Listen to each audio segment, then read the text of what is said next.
like to call to order the Board Foundation Subcommittee meeting, March 16th, 2023 at 3 p.m. You can view this live on our Palm Springs Unified School District via stream. May we have a roll call, please? Palm Springs Unified School District Board Member Girardi. Here. Board Member Cornett. Here. Foundation Board President Gauthier. Yes. Foundation Director Goodman. Here. Superintendent Sweezy. Here. And Foundation Board Member Bush is absent today. Okay. May we have a motion to approve the agenda? I see Mark in a second and Ellen second. All those in favor, raise your hand. Or say aye. Aye. Aye. Motion passes. Did we receive number 3, public comments? Did we receive any email comments? We did not receive any email comments. Do we have anybody else on the Zoom from the public? Nope. Okay, then we'll go on to information and discussion, and with a foundation update, we'll go ahead and we'll let Ellen take it away. Okay, thank you very much. I'll start first with our Musical Theater University, our MTU initiative. So this month, MTU is performing at Willie's Modern Fair in Rancho Mirage. If you haven't gone, you won't be able to go this month because it's sold out. It actually sold out after the first Sunday, and so there were no seats available. It is such a special evening, and I want to just also say that I want to give Jerry Keller a big shout out, because Jerry Keller actually created this idea with David Green to take the kids like off their main stage and put them into the community in a performance area where individuals could be introduced to MTU and then ultimately feed them back to our theater. And so that happened at Aqua Bistro, and then COVID, of course, shut that down. But they say in the world of business that the first person to come out with something, it's always fabulous. Like you can think of like Tesla, like fabulous. And then the groups that come out behind it tend to elevate the experience of that first initial launch. And I will say that Willie's and Rancho Mirage is an elevation, like it's unbelievable. And so everyone is gathered in the bar. There's about 100 people, 80 to 100 people. And the students are just moving in and out and around the tables. It's very choreographed. It's a 3-course meal and about an hour-and-a-half show in and out of the meal. And some of it's just, and some of it's written by David. Where the people are asking for salads and they're asking for rolls. I think, Mike, you were at the Christmas one. And so this one is super great. One of the things that we have started to do differently, we're working very closely with David, and that is creating funding opportunities so more money can actually come in over and above ticket sales. And so we sold sponsorships to each Sunday evening and raised slightly over $4,000. And those sponsors are acknowledged by a signage when you first walk in. And then the students sign a photograph to that sponsor, or to that donor. And that photograph is publicly given to them. And so never before has anyone stood on stage, welcomed a crowd, or stood in front of an audience and explained really what MTU was or what MTU is. And then acknowledge those sponsors. And I've been getting to do that. So the first Sunday was a little awkward because I have not done it before. And the second Sunday, it really dawned on me, this is my opportunity to really talk about our district and talk about MTU and the difference that it makes, and then acknowledge those funders. And it was sensational. And that is, so we get in front of 400 additional people than we would maybe on the stage. And of course, that's a feeder opportunity for us. So that's been really exciting. And then you probably all know that the prom is going to be happening the last weekend in April. Willie is interested in having the MTU kids back, and he has tossed out a couple of alternatives as far as maybe in May, and he definitely wants them back in the summer. So that's very exciting. The next update I'll give you is on SMART. That's our student mentor and resource training. And with MTU graduates, it's the same with our SMART graduates, and we're kind of headed to the home stretch, even though, I mean, we're in the middle of March and like, God, Mike, right? That's like the home stretch, Simone. Like, Can't believe it. it's unbelievable. So I've lost count of how many college acceptance letters our SMART kids have received. And again, it's at Rancho Mirage High School and Desert Hot Springs High School. And I last number I heard, over 40 acceptance letters were distributed to kids at the Rancho Mirage High School in the SMART program. I don't have the number for DHS yet. So they're thrilled. They're being accepted into amazing colleges. It looks like every student, except for one, so they have 14 students at Rancho Mirage High School. 13 of them will be going off to four-year college. One will be staying here at COD. And actually, that's the right decision for that family. And so we feel really good about it. The other thing is, ideally, so just a little history. I think we're now in our fourth cohort. And last cohort, this cohort that we're with right now, what we did was, well, actually it was during COVID. Because of COVID, and we couldn't solicit for new students and to start a new cohort, we kept the cohort that we had. We started with them as their junior year, and we went with them all the way through graduation and summer into their college years, into their college acceptance. And we thought to ourselves, the perfect model would be starting another cohort of juniors in January. So we would start juniors in January. We would move them through the rest of their junior year and into their senior year. And when those seniors, like in January, when they were almost finished their senior year, we would start another cohort. And that means we would have started in January 2023 with a new cohort. And for a variety of reasons, the capacity of the foundation, we had people out on maternity leave at the high schools. We just really couldn't pull that off. And we thought maybe we'd move it to March.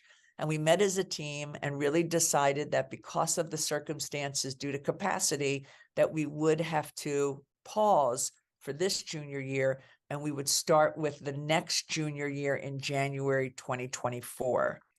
And that would give us time, because we did actually have an assembly at both Rancho Mirage High School and Desert Hot Springs in March with kids who are A through G ready to see their interest in the program. And we got 19 applications from Rancho Mirage, and we got 8 applications at Desert Hot Springs High School. So, and Desert Hot Springs High School is where they've had people out on medical. And so we didn't have the same infrastructure and support, and our office couldn't start it sooner. And so we came together as a group and decided that we would pause for right now, complete the kids that we have in the program, and then start in January 2024 with a new cohort. Now, what that looks like is this summer, we have to start soliciting for mentors. In October, we start our assemblies in the schools to be able to find the students, in which they then apply and they're interviewed and they're selected. So there's a lot of work that happens before January, but that's what we've come up with. And we've been meeting with the schools to communicate that with them. So we are still prepared to have all of the students graduate. They all get an iPad. They all get cash to go to college. They get graduation stalls. And we will have their reception May 22nd. And that reception will be at the Palm Springs Air Museum when we have what we would call the completion.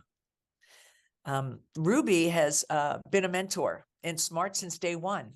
It was her Wednesday morning volunteer being with the kids. And of course, Ruby is now at Palm Springs High School. And we have not chatted with her about bringing SMART to Palm Springs High School as of yet, just letting her get her feet wet and into her position. But it is a conversation that we would have, because the intent is to grow this to other schools. So we'll be chatting with Ruby about that as well. On to our next topic. We did our first, I can't remember if I mentioned this last month. Did I mention the school gardens? We did our first tour of Palm Springs High School school gardens. I know that I spoke with Simone and Mike about this. Palm Springs High School has a very sophisticated and a very mature school garden. Very much. As a matter of fact, they could be a model in the earth science around what a garden could look like. So it is very hardy, very mature, and they're having conversations, or somebody's having conversations with the Palm Springs Farmers Market, that they have been in talks about having a table there where they could have their produce or their fruit. And it really started with their sunflowers that they were growing, and that they would sell sunflower seeds. And then the other thing is Palm Springs High School also had a conversation with Rancho Mirage Elementary School about working with their school garden and giving them seedlings that they grow from their garden to pass on. This all came about for the foundation because the city of Palm Springs granted the foundation money for school gardens at schools in Palm Springs. And so that's our involvement with gardens. Some gardens need to be relaunched, some need to be expanded. And then for Palm Springs High School, it's really about how to best help them as they continue to mature and ultimately sustain. So we've been doing that. Our wellness centers, we went on a whirlwind tour the other day with two foundation board members, Nicole Vaughn, who is going to work with us on the deliverables for the 12 wellness centers that need to be established. And then another board member, Joanne Ebersteiner, joined us, and we visited Desert Hot Springs High School, Bella Vista Elementary School, Painted Hills Middle School, Cabot Yorksa Elementary School, Desert Springs Middle School, and then we swung over to Cielo Vista Charter, which is the next school in line. Again, that is a grant from the city. And so that they could see all the different wellness centers. And a big shout out to Desert Hot Springs High School, which was our very first one. I remember they came to us wanting a classroom grant to establish this comfort zone. And that was a part of, well, there's obviously a need. And we were getting a lot of classroom grant requests for all kinds of things around wellness. And a couple of years ago, that's what started this conversation. Their room, and I don't have all the data, but and they were all expecting us, we gave them a heads up. And so their room was exactly as we would imagine. You walk into a center lobby area. I'm sure you've all seen it. And then off to one side is the general wellness center for their tier 1. Another room goes off for their tier 2 and their group work. They have another area for their tier 3. And then they all have external doors. So if discipline or a tier 3 student for confidentiality, they can go in those separate doors. So they're crushing it over there with the way it looks and the way it feels when they walk in. Out of all the schools, they were excellent. They really were. One school reminded us that we really need to provide a little mini playbook so that the people that use the room can really understand the mindset of how to create this very soothing, very relaxing environment where kids can self-regulate and they can de-escalate. And I believe that one of the challenges that the school has is they do not have a full-time permanent staff in that room, that room is actually now being shared by a couple of different people. And so like when we walked in, the counselor was at the desk, a student was in a chair across the desk, and it was as if they were talking across the desk, where when you walk into some of the other schools, there are these more casual, comfortable seating areas where there's nothing between the counselor and the student. So that's just one example. But the good news is it was just 1 out of 5. And I really do think it was the circumstances of the school. So otherwise, I would say it was an excellent tour. We loved it. We saw great ideas. We also saw some areas that we have a little work to do. Like if we're going to put a wall covering up, how do we actually get that wall covering to stay up for a long period of time? Everything else actually was perfect, but sometimes the wall covering, we would see like little peels of a wall covering or something like that. So we're addressing that internally about how we can make sure things are adhered to a place that we get the most out of it. So that's our wellness center. And then we will be gung-ho we have a couple, we're meeting with the wellness team and student services at the end of the month. And like I said, we have 12 wellness centers that we need to complete. And then later this spring, we will be circulating to the city of Cathedral City, appealing to them to help us with the Cathedral City schools, and then Rancho Mirage City for the Rancho Mirage schools that are not currently funded. I'll go on now. We've got a very big launch on March 24th. This is finally, we're coming down to it. It's our planned giving. You've heard quite a bit about it, that we've been working very hard behind the scenes to establish a more formal estate program. We've done pretty well, just I'll call it one-offs with estates and individuals in the community. We invited someone to the luncheon and she can't make it. And she said, well, you're already in my trust. Which of course we knew. But what we don't have is what I might call something more formalized. And we surely don't have what one might say a succession plan, because right now it's just Ellen meeting with individuals and establishing those relationships and doing all of that paperwork. And so our goal is, one, to introduce the estate planned idea, provide information. It's almost like an info session. And then it's also to train our other, our foundation board members so that they're comfortable talking about it. And foundation board members are candidates for estate planning. And so they will be there as well. So it's Friday, March 24th, and it is at the Bougainvillea Room at Spencer's. We expect 35 guests. Right now we have 32 confirmed. And out of the 32, we have 20 donors and prospects. The rest are board members. So our goal is to get a few more donors and prospects for that. I'll move on really quickly to the shoe campaign. So we've been in constant contact, it's the name of a company, constant contact with Converse.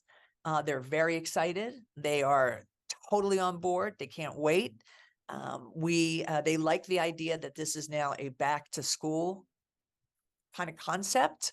They asked us to have all of the shoe inventories to them at least by the end of May, so that we can have the shoes. We'll give it to them the 1st of May. They've actually asked for the 1st of May.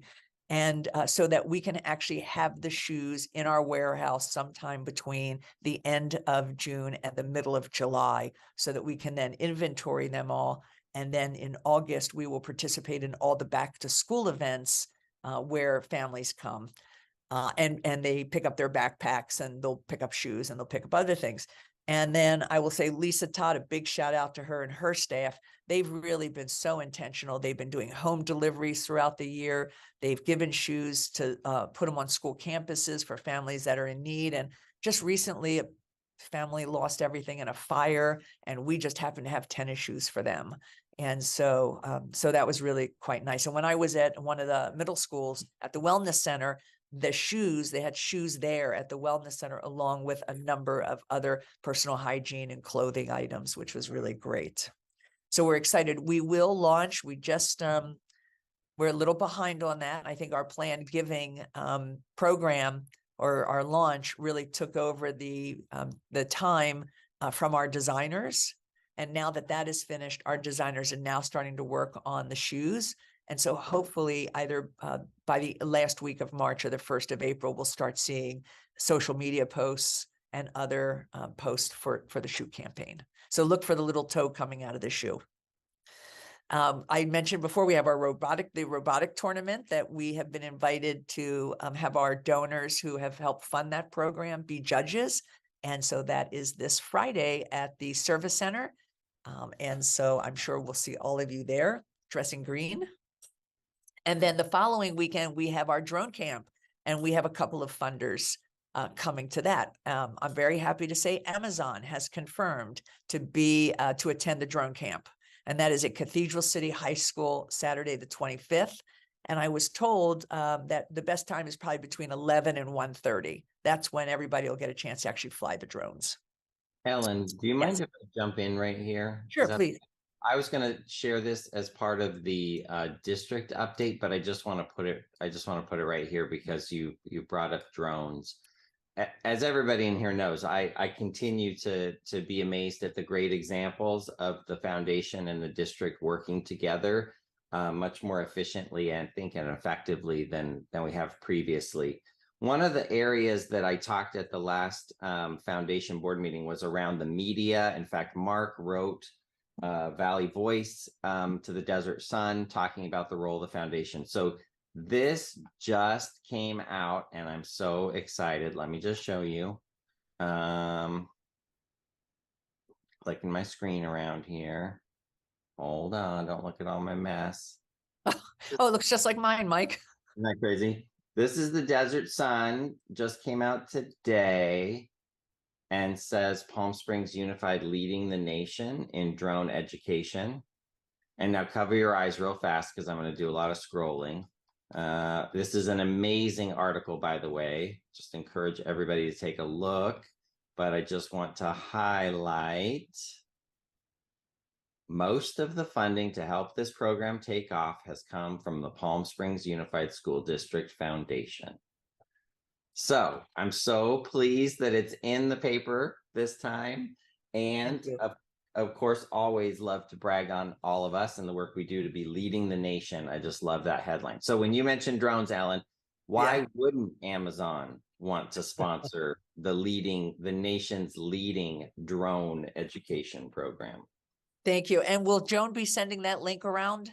Yes, it came out like on my phone maybe 20 minutes ago. So we'll be sending that to everybody. I'm hoping it's the front page tomorrow because there's a large technology conference in Palm Springs this week. And I would love everybody who's visiting for the conference to see that on the above the fold tomorrow. Awesome. That would be great. I think they'll be real thrilled. I hope they do. I hope we get the front page. Okay, I'll just continue a little further along. We have a board member who has been spending a lot of time scrubbing our database.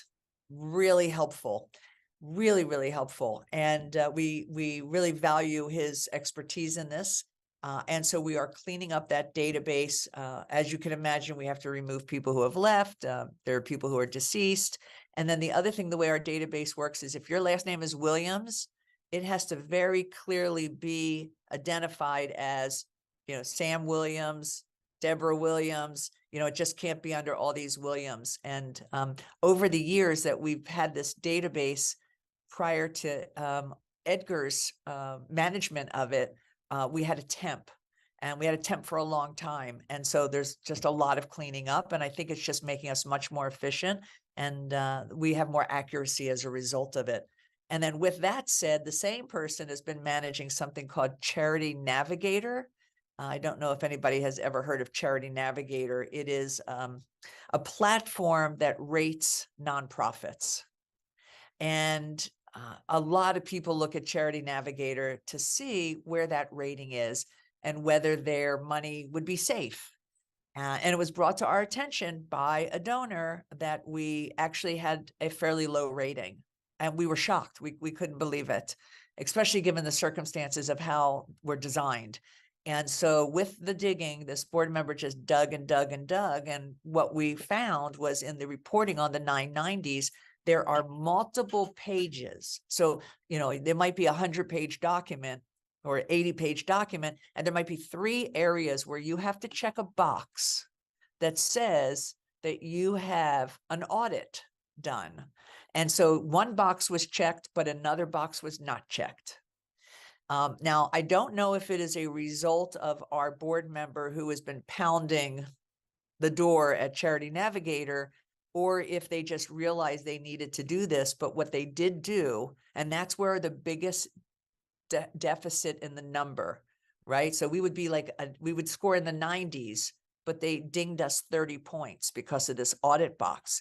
So they have just recently, Charity Navigator has just recently put a paragraph or 2 sentences on our page that admits that they are behind in their 990 reviews.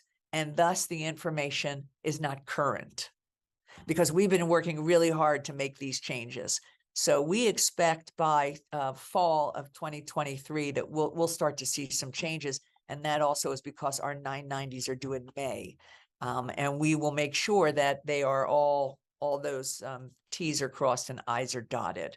So I just wanted to give you a heads up that that's taken quite a bit of time, but we've made a lot of progress. And then we're also in the season of grant reporting, right? So we're coming to the end of the school year, and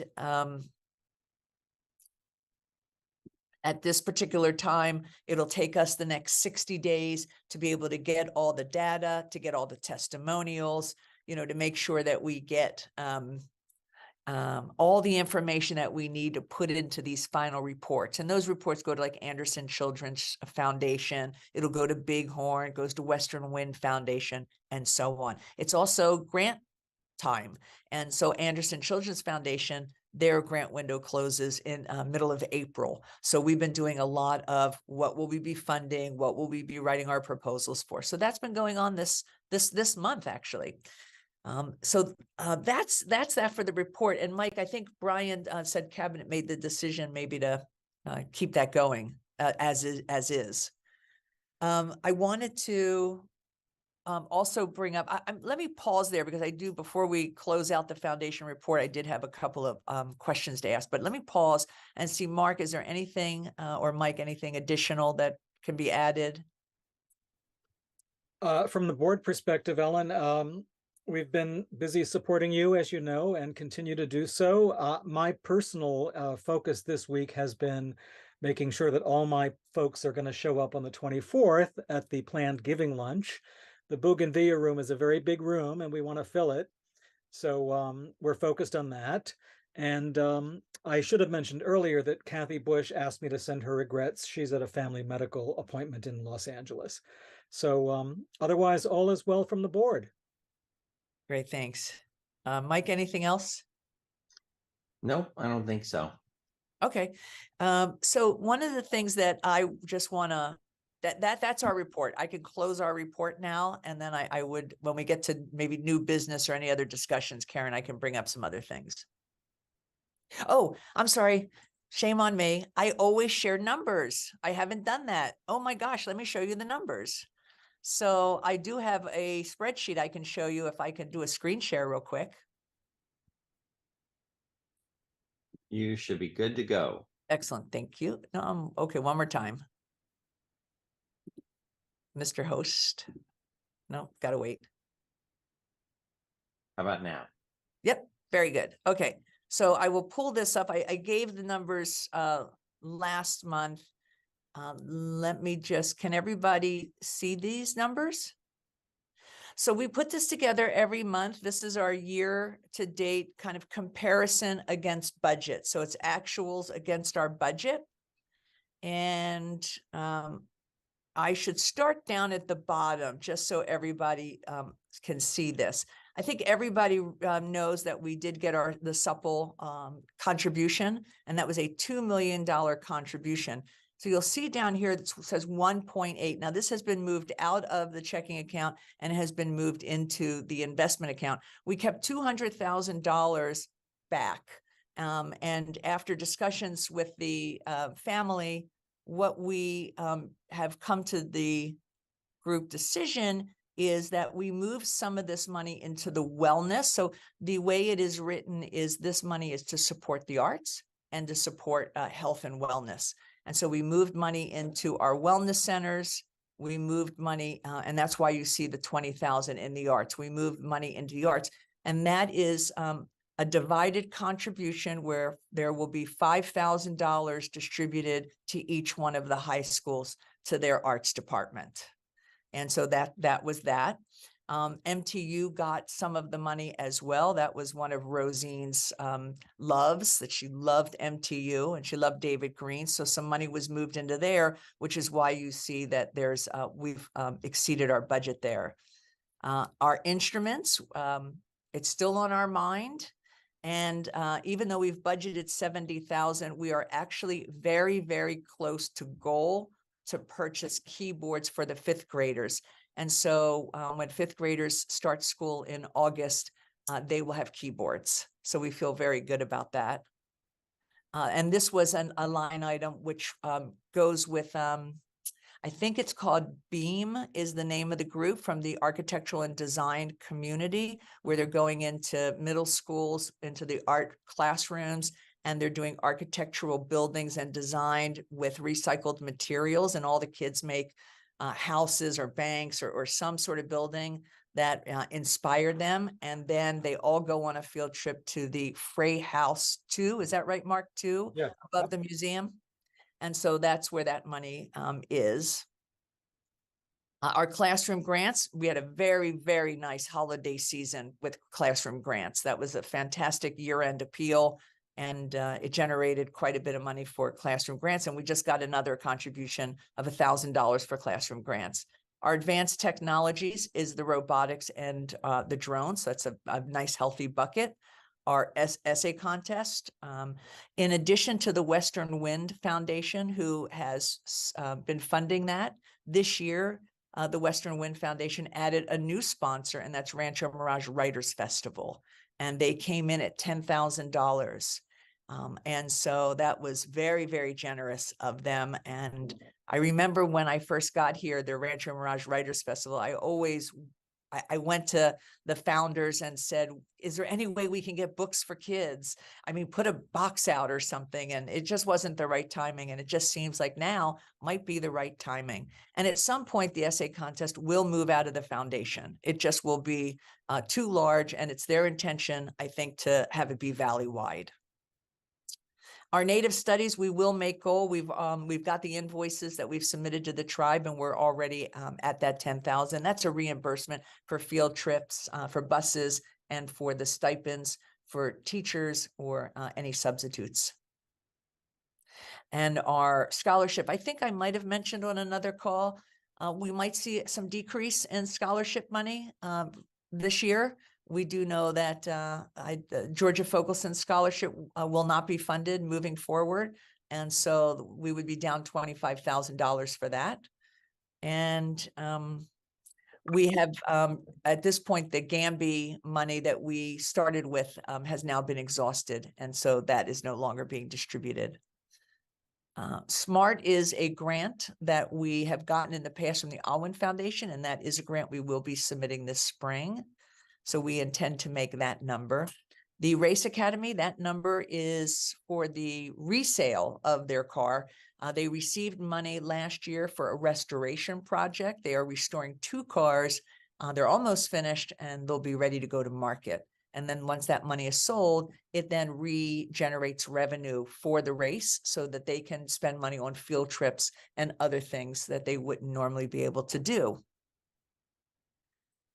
And Jazzy, we got a donation. Our wellness centers, you can see that, and that is an additional 50,000 in there, which was funded by Supple. And so if we took that away, we're still well over what we expected. Our general administration is our board member contributions.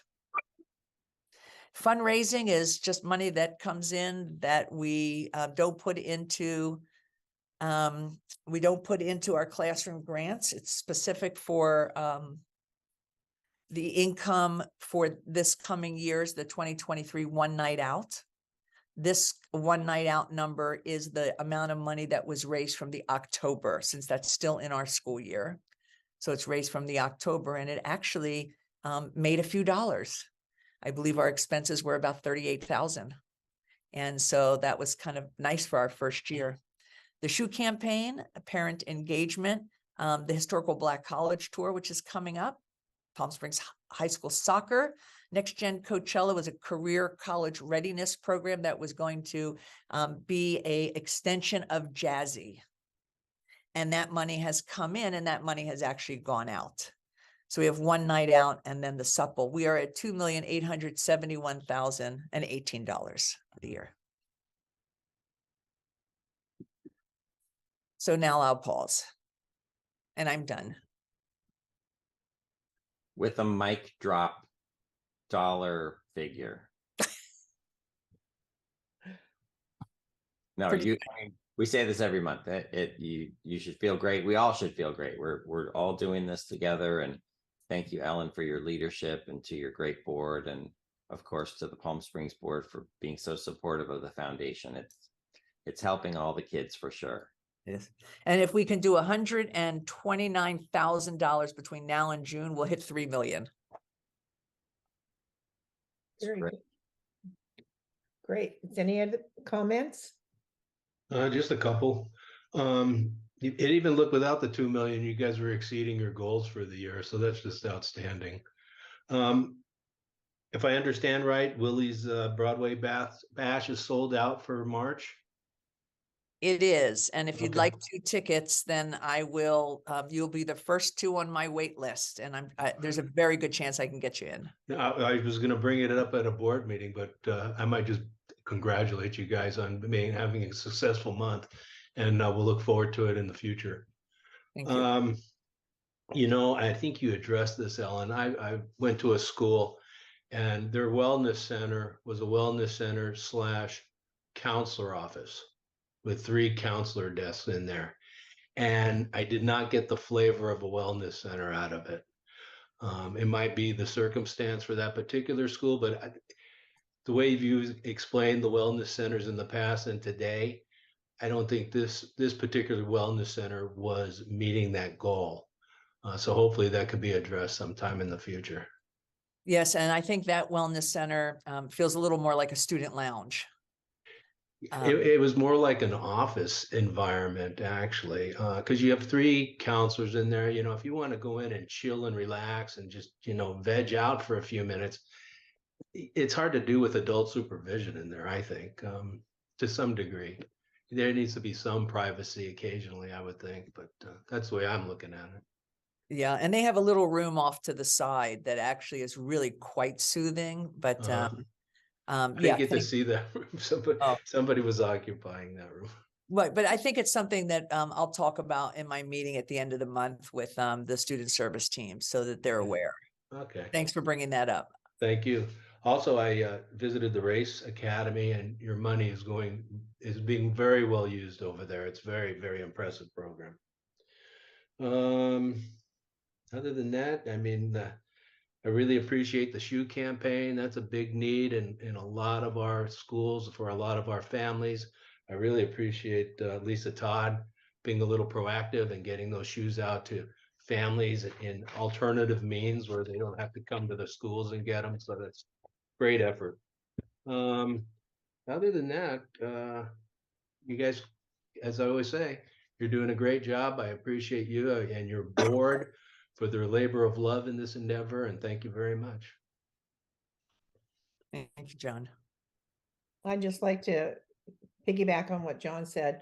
You have to be congratulated. It's been a wonderful year for the foundation and for the school district. So I think everybody on the board is very happy and very happy to support the foundation.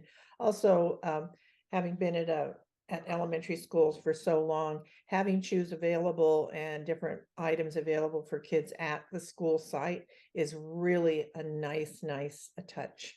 That really, you know, when you see kids that need or that really need shoes or they need a backpack or something, it's really nice to have them at the school site. So thanks for doing that.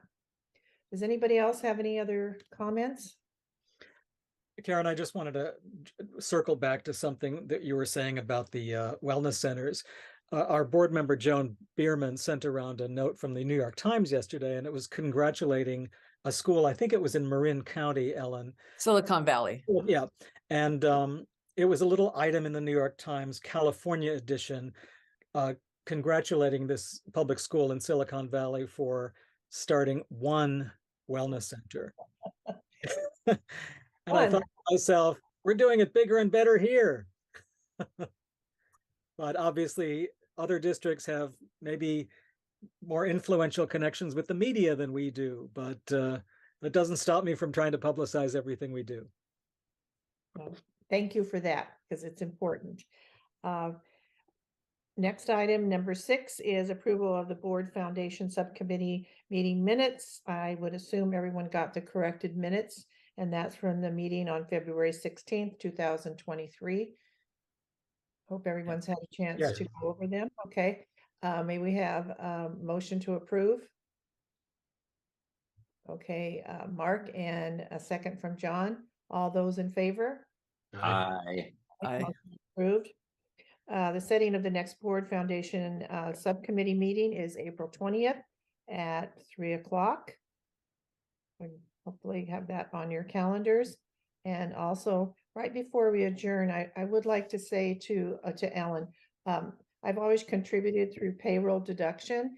And I just happened to notice that this month mine isn't being taken out. So I guess I never signed up again or never got the renewal form. So you might want to pass those out to the board again. So, and I will take care of it with payroll, but I just you. happened to say, wait a minute. Huh. Not on That's there. strange that it's like mid-year that would happen.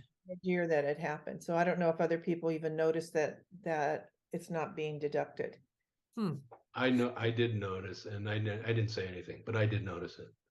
So yours isn't being deducted either, Correct. because it starts in January, so we're in March.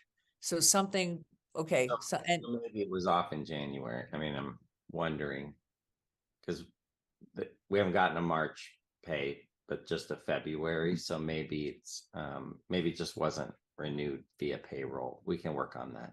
But generally, I think we get a renewal contract or something that Yes. we have to sign. Yes.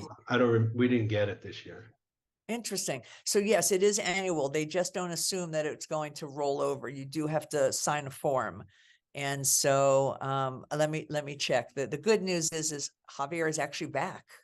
Yay. And we are all so happy and very excited. And we're hoping that some of the treatment that he's receiving right now will keep him away from a second surgery, but he is back. So I will let him know and ask him to do some research with fiscal, and then we'll recirculate those forms. Okay, thank you. Thank you. And Right. then before we adjourn, I just had one more topic. Okey doke. Okay, so it's coming up on our quarterly presentation. So we'll be at the board meeting on March 28th. And traditionally, the last few presentations, for me, it's been very number centric, and we've focused really on wellness centers. And I was wondering, one, if there was anything that you thought the board would like to hear or should like to hear. And then two, just the style of reporting. We're really talking about all the programs with some visuals, and the numbers might be a nice change. So I was just curious if you had anything on your minds that you would like us to address or think ways to present it. The SMART program, I would really like you to go over that with the entire board and really have that entered into our meeting minutes. I mean, I think that's been a great program in our district, and something that you do. The school gardens, of course. I mean, all the stuff that you do is fabulous. So just kind of a brief overview of the other things also. Yeah, I agree with Karen. If you could do this presentation in 10 minutes, that'd be perfect. Oh, well, I'll try. You're Okay. talking to Ellen, so Okay. very good. Thank you.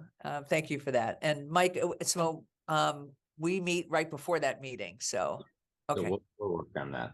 Okay. Great. Thank you, guys. Do you have any other comments? May we have a motion to adjourn? Alan, do we have a second? John, all those in favor of adjournment? Aye. Aye. Thanks, everybody. All right, thank you. Thanks, Take care. everyone.